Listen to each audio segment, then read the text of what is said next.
لیکن تم غور کرو کہ ایک شہزادی کی شادی کسی گمنام حیثیت کے شخص سے تو نہیں کی جا سکتی۔ اگر تمہیں یہ رشتہ منظور ہے تو بطور حق مہر 40 حسین و جمیل ایسے غلام لاؤ جن کے سروں پر سونے کی تھالیاں ہوں اور ان تھالیوں میں جواہرات بھرے ہوں۔ غلاموں کا لباس ایسا ہو کہ شہر میں مشہور ہو جائے کہ کسی والی ملک کے یہاں سے شہزادی کی رسم شادی آئی ہے۔ الادین کی ماں واپس آئی اور بیٹے سے کہنے لگی کہ میں نے تجھے پہلے سمجھایا تھا کہ غریبوں اور بادشاہوں کا کیا جوڑ، لیکن تو نہ مانا۔ اب بادشاہ نے ایسی شرط لگائی ہے کہ ہماری تو 7,000 پشتوں سے بھی پوری نہیں ہوں گی۔ الادین نے کہا، بتاؤ تو صحیح کیا شرط ہے؟ ماں وہ سب گفتگو سنائی جو بادشاہ سے ہوئی تھی۔ ساری بات سن کر الادین مسکرایا اور کہنے لگا، تم ذرا نہا دھو کر کپڑے بدل لو، میں اتنی دیر میں کچھ کام کر لوں۔ چنانچہ الادین کی ماں نہانے چلی گئی۔ الادین نے چراغ رگڑا، اسی وقت جن حاضر ہو گیا۔ اس نے جن کو بتایا کہ مجھے ایسے 40 غلاموں کی ماں سامان ضرورت ہے۔ جن غائب ہو گیا اور تھوڑی سی دیر میں ماں 40 حسین و رزق برق پوشاک میں ملبوس غلاموں کے حاضر ہو گیا۔ الادین نے جن کو رخصت کر دیا اور جب ماں کپڑے تبدیل کر کے آئی تو ان غلاموں کو دیکھ کر حیران رہ گئی۔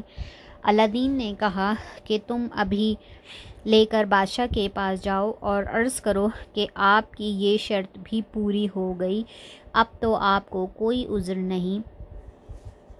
الادین کی ماں غلاموں کو اس طرح لے کر چلی کہ تمام اہل شہر اس عجیب جلوس کو دیکھ رہے تھے۔ غلاموں کا لباس اس قدر شاندار تھا کہ لوگ حیران تھے کہ آج کسی امیر یا والی سلطنت کے یہاں سے شادی کا سامان آیا ہے۔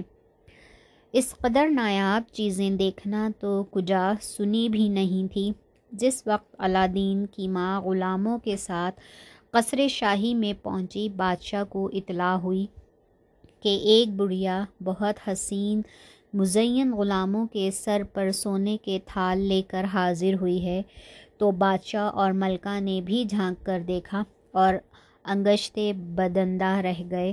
بادشاہ باہر نکل کر دربار میں آیا اور الادین کی ماں کو اندر بلایا، جس نے ہاتھ باندھ کر عرض کیا کہ حسب الحکم شہزادی کا حق مہر حاضر ہے اور ایفائے عہد کی امیدوار ہوں۔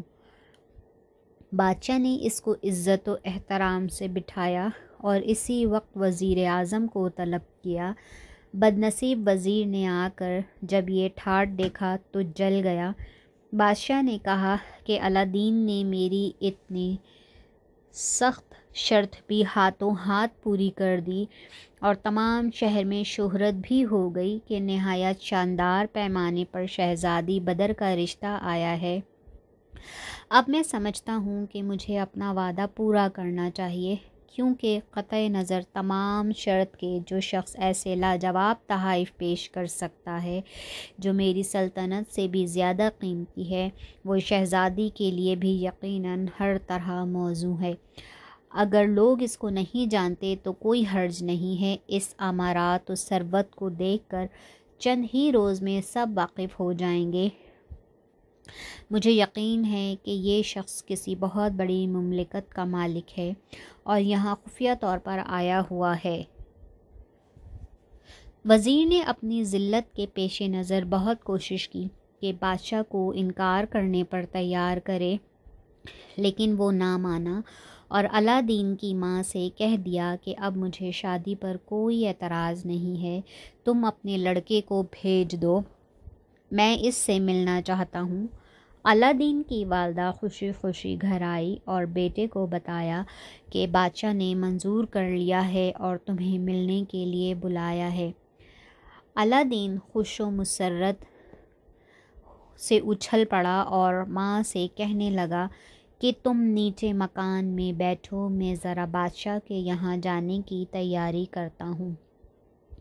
ماں نیچے چلی گئی تو الادین نے چراغ کو رگڑ کر جن کو بلایا اور اس سے کہا کہ مجھے کسی بہترین حمام میں لے چلو، میں غسل کرنا چاہتا ہوں۔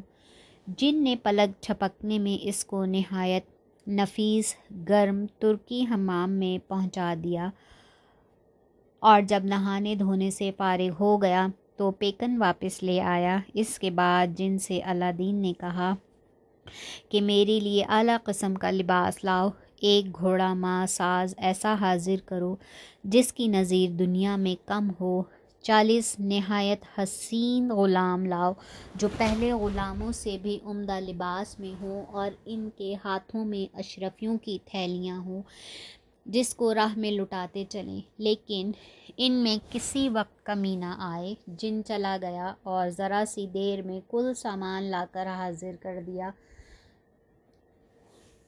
جسے دیکھ کر خود الادین بھی محو حیرت ہو گیا۔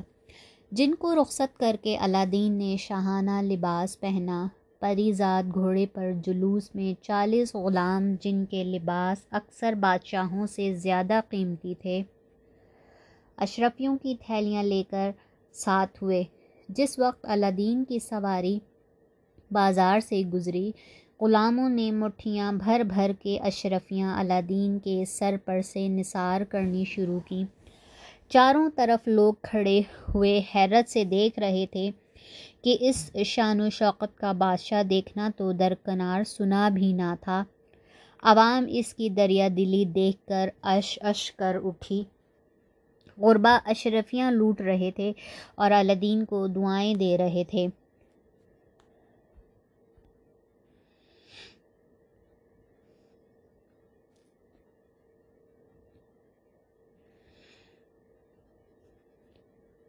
الادین اور بادشاہ کی ملاقات۔ جس وقت الادین شاہی محل میں پہنچا تو ہزاروں آدمی اس کی سواری دیکھنے اور اشرفیاں لوٹنے کو جمع ہو گئے۔ اس عرصے میں کچھ لوگوں نے بادشاہ سے بھی جا کر کہا کہ بڑھیا لڑکا عجیب شان و شوکت سے آ رہے ہیں۔ بادشاہ نے امراء و وزراء کو حکم دیا کہ استقبال کر کے لائیں۔ چنانچہ سب لوگ آگے بڑھے اور بڑے احترام و عزت کے ساتھ الادین کو بادشاہ کے پاس اندر لے گئے۔ بادشاہ نے اٹھ کر الادین کو خوش آمدید کہا اور اپنے برابر تخت پر بٹھایا۔ پھر بادشاہ نے کہا کہ مجھے تم سے مل کر بہت خوشی ہوئی۔ میں نے حسب وعدہ آج ہی تمہارے نکاح کا انتظام کر دیا، لیکن میں چاہتا ہوں کہ تم شہزادی کے ساتھ یہیں شہر پیکن میں رہو۔ الادین نے کہا مجھے آپ کا حکم بصر و چشم منظور ہے۔ بادشاہ نے حکم دیا کہ شہزادی کی شادی کا اعلان کر دیا جائے اور تمام مملکت میں جشن مسرت منایا جائے۔ چنانچہ اسی وقت حکم کی تعمیل کر دی گئی۔ ہر طرف محل رقص و سرور کے انتظام شروع ہو گئے۔ تمام محل میں چراغاں کیا گیا۔ رات کو جب دسترخوان بچھا تو سب امراء وزراء حسب مراتب حاضر تھے، کھانے میں شریک ہوئے۔ الادین سب لوگوں سے بڑے حسن اخلاق سے ملا اور اپنا گرویدہ بنا لیا۔ رات گئے، رسم نکاح ادا ہوئی۔ اس کے بعد الادین نے عوام کو اشرفیاں لٹائیں۔ درباری امراء و رؤسائے شہر کو حسب حیثیت جواہرات کے تحفے پیش کیے، اور لوگ اس کی یہ دولت و ثروت دیکھ کر حیران تھے کہ اس قدر لاتعداد دولت اس کو کہاں سے مل گئی۔ غرض اسی ایک رات میں کیا امیر کیا غریب سب الادین کے پرستار بن گئے۔ نکاح کے بعد الادین نے بادشاہ سے رخصت طلب کی اور عرض کیا کہ کل صبح میں شہزادی کو اپنے ساتھ لے جاؤں گا۔ اس وقت مجھے ان کی بلند مرتبت شخصیت کے مطابق کچھ انتظامات کرنے ہیں۔ بادشاہ نے کہا تمہاری مرضی، اب بدر تمہاری کنیز ہے، جیسا جی چاہے اس کے ساتھ سلوک کرو۔ الادین بادشاہ کے یہاں سے رخصت ہو کر اپنے گھر آیا۔ محلات شاہی کے سامنے ایک بڑا قطعہ اراضی پڑا تھا۔ الادین نے اس کو اپنے محل کے لیے منتخب کیا، پھر چراغ رگڑ کر جن کو بلایا اور اسے حکم دیا کہ صبح ہونے سے پہلے ایک نہایت عالیشان محل تیار کیا جائے جس کی بناوٹ ایسی ہو کہ اگر بادشاہ اپنی سلطنت کے کل جواہرات بھی خرچ کر ڈالے تو مقابلہ نہ کر سکے۔ کل سامان آرائش، فرش، فروش، قالین، مسندیں، باغات، جھاڑ، فانوس، استبل، گھوڑے، غلام، کنیزیں، ہر قسم کے بہترین سامان، لباس، برتن، غرض کوئی چیز جو ضرورت میں شامل ہے باقی نہ رہے، اور ایک قالین عمدہ قسم کا اتنا بڑا حاضر کیا جائے جو محل سے لے کر شاہی محل تک بچھ سکے۔ محل میں ایک بارہ دری ایسی خوبصورت ہو کہ بادشاہ دیکھے تو تصویر حیرت بن جائے۔ بادشاہ کے کل غلاموں، کنیزوں، امراء کے لیے حسب مراتب جوڑے تھے جو تھیلیوں میں سجے ہوئے لا کر رکھ دیے جائیں۔ ہر قسم کا زر و جواہر کمروں میں رکھا جائے۔ بالائی منزل میں تمام کمرے مرصع اور جواہر کار ہوں، صرف ایک کمرہ خالی چھوڑ دیا جائے، اس پر کسی قسم کی صنعت کاری نہ ہو۔ جن نے کہا صبح سے پہلے تعمیل ارشاد ہو جائے گی۔ یہ کہہ کر وہ غائب ہو گیا اور علادین بھی آرام کرنے کے لیے لیٹ گیا۔ ابھی سفیدہ سحر نمودار ہی ہوا تھا کہ جن نے آ کر علادین کو اطلاع دی کہ محل تیار ہے۔ علادین نے اٹھ کر دیکھا تو اس کے خیال سے زیادہ حسین عمارت کھڑی تھی۔ اس کی صنعت کاری دیکھ کر وہ مبہوت ہو گیا اور اسی وقت جا کر سارے محل کا معائنہ کیا۔ کیا ہر چیز قرینے سے سجی ہوئی تھی۔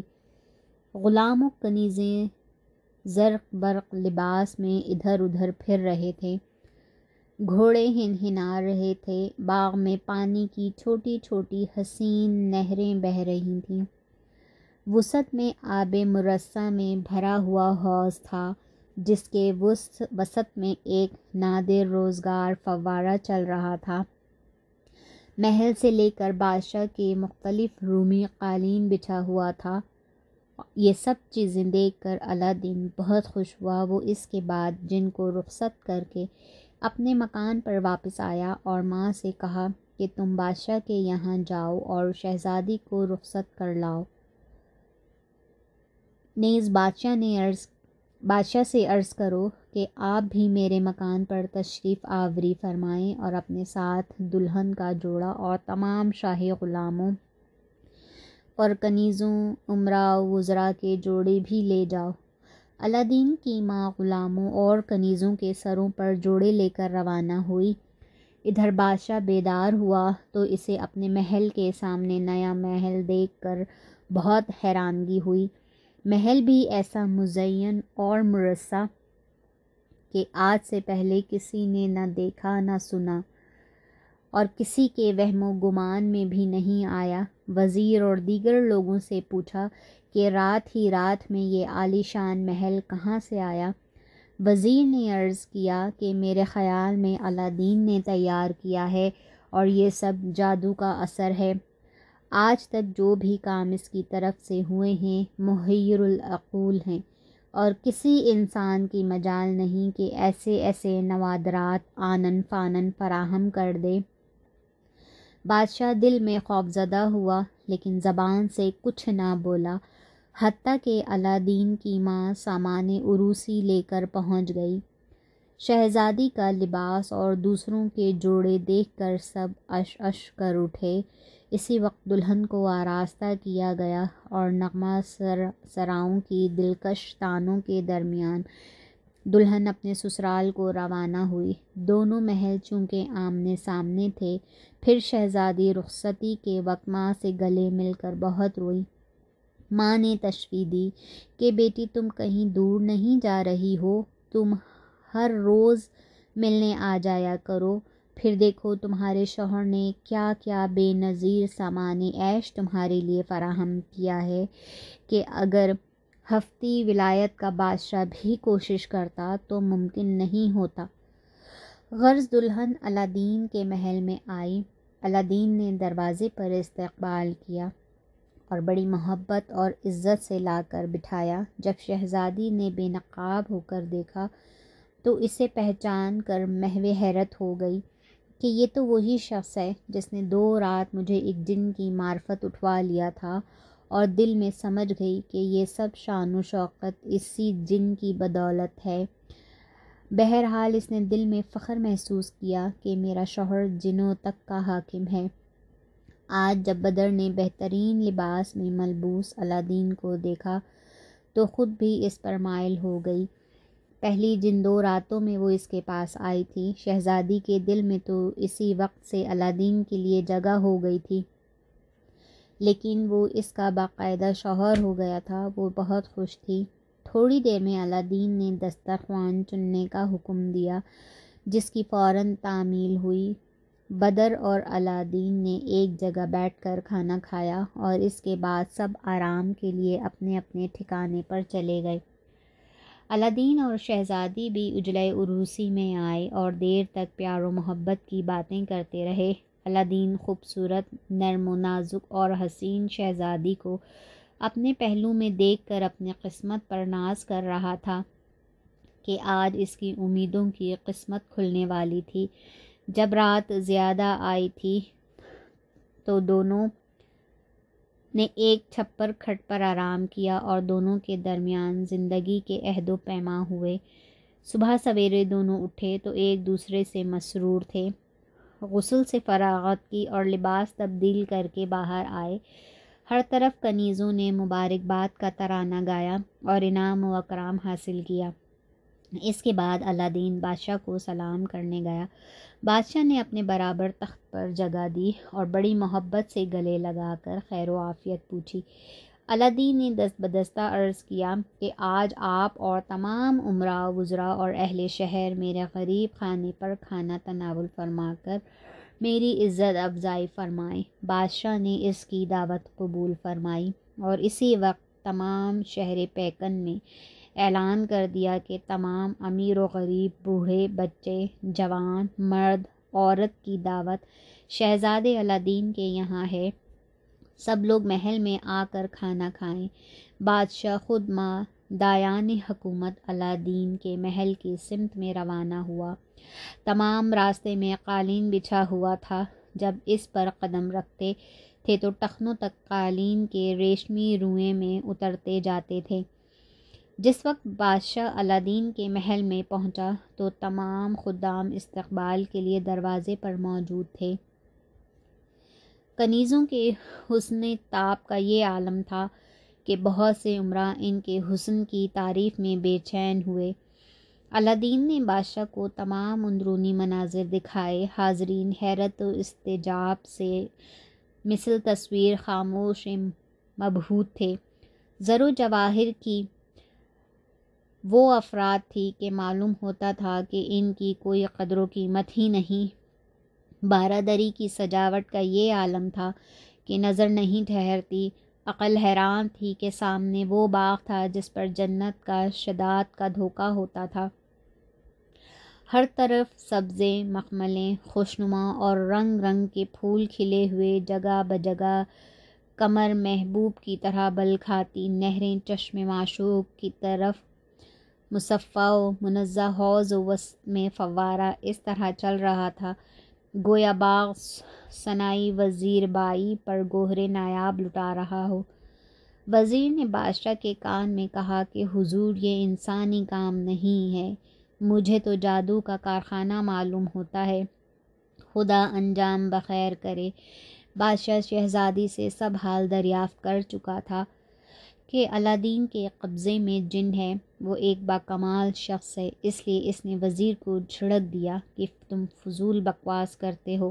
سارا محل دیکھنے کے بعد بادشاہ نے پوچھا کہ کل عمارت مکمل و مرصع ہے، لیکن یہ ایک کمرہ کیوں سادہ ہے؟ الادین نے عرض کیا کہ یہ دانستہ چھوڑا گیا ہے